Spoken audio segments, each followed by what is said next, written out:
গুনাহ কমাও, স্মৃতি শক্তি বাড়াও। আমাকে আপনাকে এখান থেকে শিক্ষা নিতে হবে।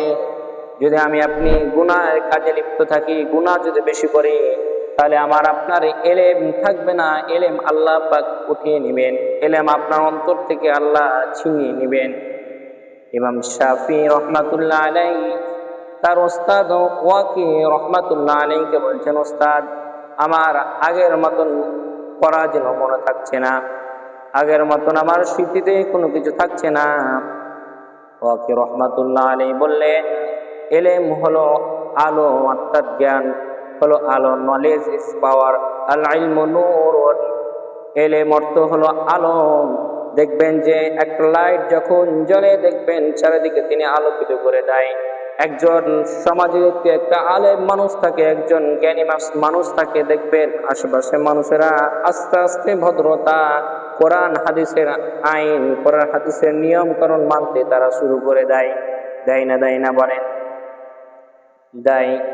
ইমাম শাফি রহমাতুল্লাহ আলাইহি তার ওস্তাদ ওয়াকি রহমাতুল্লাহ আলাইহিকে বললেন, ওস্তাদ আগের মতন আমার পড়া মনে থাকছে না। ওয়াকি রহমাতুল্লাহ আলাইহি বললেন, গুনাহের কাজ থেকে ছেড়ে দাও, গুনাহের কাজ থেকে বিরত থাকো।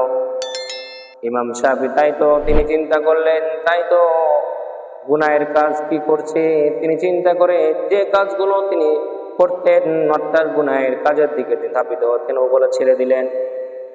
এই জন্যই তিনি কথা বলতে চাইলেন যে মানুষ যদি গুনাহ করে, কোনো খারাপ কাজ করে, জঘন্যপনা কাজ, মদ, জুয়া, ব্যভিচার, সুদ, ঘুষ, মানুষের হিংসা, মানুষের প্রতি হিংসা, জুলুম করে, সে যত বড় আলেম হোক না কেন, এক সময় সে তার অন্তর থেকে আল্লাহ পাক তার অন্তর থেকে এলেম ছিনিয়ে নেবে। ইমাম শাফি উপদেশ মনে রাখলেন, তিনি জ্ঞান শেখার জন্য তিনি বই পুস্তক পড়লেন না। বললেন যে ইমাম শাফি বললেন রহমাতুল্লাহ আলাইহি বললেন যে শুধুমাত্র বই পুস্তক পড়লে জ্ঞান অর্জন করা যায় না, গুনাহ ছাড়তে হবে, বিনয় হতে হবে, ভদ্র হতে হবে, দাম্ভিকতা করা যাবে না।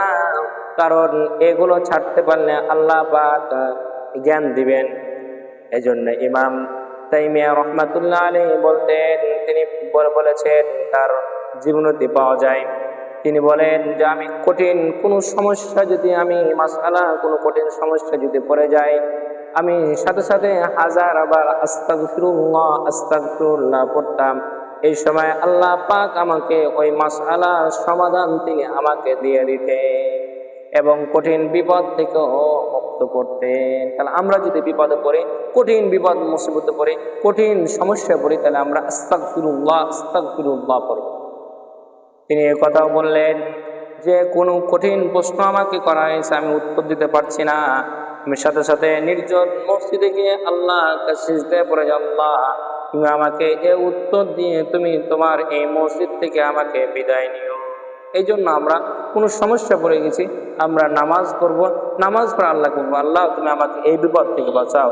এই যে আমাদের প্রতি জুলুম করা যায়, আল্লাহ তুমি আমাদের প্রতি রক্ষা করো। আল্লাহ আল্লাহ যে ব্যক্তিরা আমাদের উপর জুলুম, বিভিন্ন রকম আপনার উপর জুলুম হতে পারে, আল্লাহ পাকের কাছে দোয়া করবে ইনশাআল্লাহ।